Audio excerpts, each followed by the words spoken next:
திமுக அரசோட சாதனைகளை குறை சொல்ற இந்த அதிமுக பாஜக கள்ள கூட்டணியால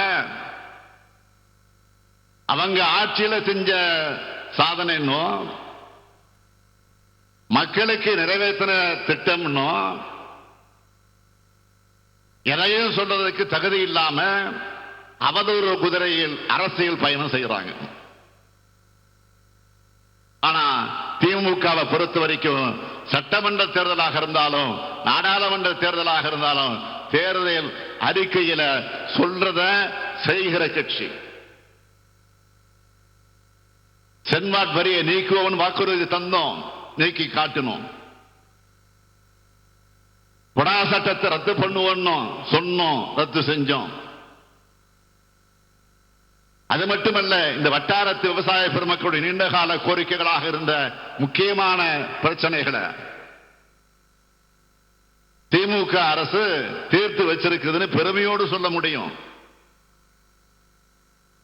காளிங்கராயன் வாய்க்காலில் சாராய கழிவு நீர் கலக்கிறத நம்ம திமுக அரசு தடுத்திருக்கு.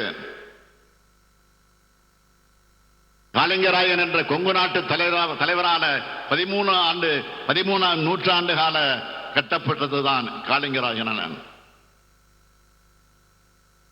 அதோட வாய்க்காலும் அமைச்சார் இயந்திரங்கள் இல்லாத நிலையில பூமியோட சரிவர கணக்கிட்டு பவானி முதல் கொடுமுடி வரையிலான 56 கிலோமீட்டர் தூரத்திற்கு வளைஞ்சி போனா தண்ணீரின் வேகம் அதிகரித்து கடமடை வர சீரான பாசனம் வழங்க முடியும்னு காளிங்கராயன் வாய்க்கால் வெட்டி 21,000 ஏக்கரில் பாசனத்தை துவக்கி வச்சார். அது மட்டுமா, இது மக்களுடைய பயன்பாட்டுக்கு கட்டியது என்பதற்காகவே இதை ஒரு துளி கூட தான் பயன்படுத்தாம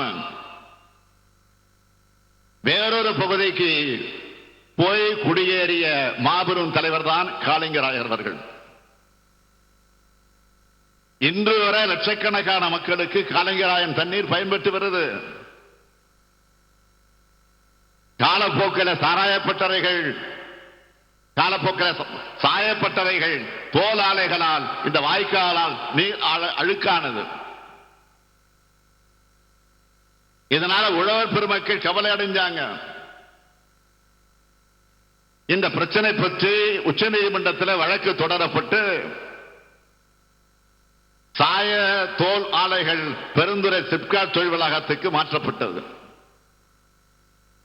மேலும் இது போன்ற பிரச்சனை ஏற்படக்கூடாதுன்னு 1996ஆம் ஆண்டு முத்தமிழறிஞர் கலைஞர் அவர்கள் ஆட்சி பொறுப்பேற்ற பிறகு 100 கோடி ரூபாய் செலவில் காளிங்கராயன் வாய்க்கால் வலதுகரை பகுதி தரைத்தளம் அமைச்சு வாகனங்கள் சென்று வரும் வகையில் வடிவமைக்கப்பட்டது. இதனால கால்வாயின் வலதுகரை பகுதியில் இருக்க ஆலைகள் கழிவு நீரை வெளியேற்ற முடியாம தடுத்து நிறுத்தப்பட்டுச்சு. இப்போ தெளிவான நீர்ப்பாசனம் பெற்று வருது. தண்ணீர் வருகைக்கு ஏற்ப 3 போகம் சாகுபடி செய்யறாங்க. அதே மாதிரிதான் ஈரோடு பவானி சாகரான கீழ்பவானி வாய்க்கால் பாசன திட்ட பிரச்சனையும் தீர்க்கப்பட்டிருக்கு. பவானிசாகர் அணையிலிருந்து ஈரோடு, திருப்பூர், கரூர் மாவட்ட பகுதிகளுக்கு கீழ்பவானி பாசன கால்வாய் திட்டம் மூலம் தண்ணீர் போகுது. இந்த கால்வாய் பவானிசாகர், சத்தியமங்கலம், கோவி, பெருந்துறை, சென்னிமலை, மங்கலப்பட்டி வர சுமார் 200 கிலோமீட்டர் பாய்கிறதுனால 3 லட்சம் ஏக்கர்ல நேரடி பாசனமும் 5 லட்சம் ஏக்கர்ல கசிவு நீர் பாசனமும் பெறுது. இந்த கால்வாய் பாசனத்துக்கு திறக்கப்படுறப்போ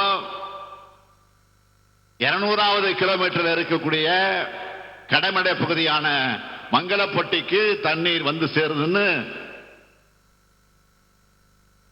ஒரு பிரச்சனை வந்துச்சு. சேரலன்னு அதற்காக விவசாயிகள் பல ஆண்டுகளாக போராடி வந்தாங்க. கடந்த 2020ஆம் ஆண்டு கீழ்பவானி வாய்க்கால் முழுவதும் 719 கோடி செலவில் கான்கிரீட் தளம் அமைக்கப்படும் கடந்த அரசு அறிவிச்சது. இதனால விவசாயிகள் கொதிச்சு எழுந்தாங்க.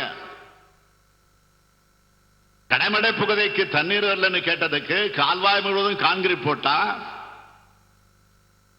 கசிவுநீர் பாசனமும் வறண்டு போயிடும், குடிநீர் ஆய்வுழாய் கிணறுகளும் வத்தி போயிடும், லட்சக்கணக்கான மரங்கள் காஞ்சி போயிடும். கான்கிரீட் திட்டத்தை கைவிட கோரி விவசாயிகள் தொடர் போராட்டம் நடத்தி வந்தாங்க. 2021 ஆட்சி மாற்றம் ஏற்பட்ட பிறகு கீழ்பவானி வாய்க்கால் பாசன விவசாயிகள் கிட்ட கருத்து கேட்பு கூட்டம் நடத்தணும். பலமுறை ஆய்வு கூட்டம் நடத்தி விவசாயிகளுக்கு தேவையானதை மட்டும் செய்யப்படும் நான் உறுதி அளித்தேன். ஆனா பழனிசாமியும் இந்த செய்திகளையும் பார்க்கறது இல்ல, சட்டமன்றத்தில் சொல்ற போதும் கேட்கறது இல்ல. திருப்பி திருப்பி பொய் பேசுறத மட்டுமே வழக்கம் வச்சுக்கிட்டு இருக்கிறாரு.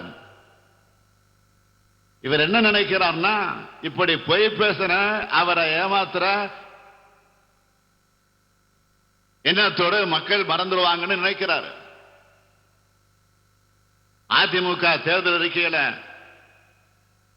இலவச செல்போன் தருவோம்னாங்களே, தந்தாங்களா? சொல்லுங்க, செல்போன் இலவசமாக கொடுத்தாங்களா? எல்லா மகளிருக்கும் ஸ்கூட்டி தருவோம்னாங்களே, தந்தாங்களா?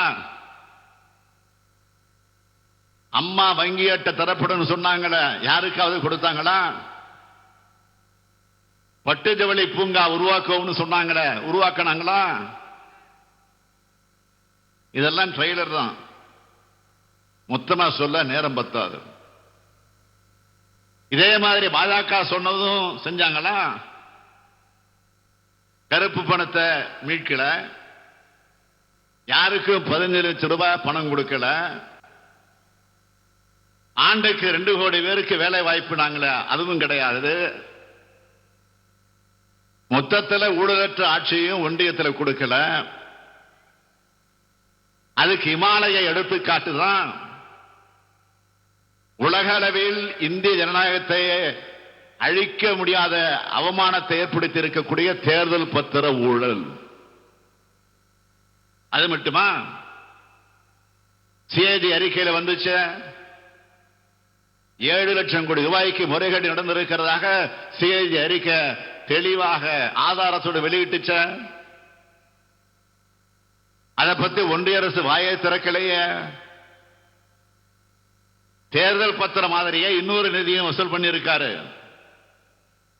பிஎம் கேஷ் ஃபண்ட் பேர் வச்சு வசூல் பண்ணியிருக்கிறாரு. அதை பத்தின அத்தனை ரகசியங்களும் ஜூன் மாசம் இந்தியா கூட்டணி ஆட்சிக்கு வந்ததும் அம்பலமாகும். அப்ப மாற்றாங்களா பாரு, யார் யாரு என்னென்ன கம்பி என்ன போறாங்கன்னு பார்ப்போம். இப்படி ஒட்டுமொத்த இந்திய மக்களுக்கு எதுவுமே செய்யாத பிரதமர் மோடியும் ஒன்றிய பாஜக அரசும் இந்த மேற்கு மண்டலத்திற்கு தாங்களால் ஏதோ சாதனைகள் செஞ்சிட்டதாக நினைச்சிட்டு பேசிட்டு இருக்கிறாங்க. உண்மையிலே தொழில்களை மிகுந்த இந்த மேற்கு மண்டலம் தான் பாஜக இன்னல்களுக்கு அதிகமாக ஆளாயிருக்கு. ஜனநாயகம், நாடாளுமன்றம், மாநில அரசுகள் இடஒதுக்கீடுன்னு எல்லாத்தையும் ஒழிக்க நினைக்கிற பாஜக மீண்டும் ஆட்சிக்கு வந்தா தமிழ்நாட்டில் தொழில்துறையை மொத்தமா இழுத்து மூடிடுவாங்க. தொழில் வர்த்தக கட்டமைப்பையே சிதைச்சிடுவாங்க.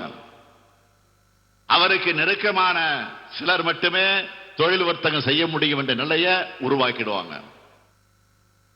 முதலமைச்சர் மு.க. ஸ்டாலின் ஈரோடு மாவட்டம் சின்னியம்பாலத்தில் நடக்கும் திமுக தேர்தல் பிரச்சார பொதுக்கூட்டத்தில் பேசிய காட்சிகளை நாம் பார்த்தோம். நேயர்களே,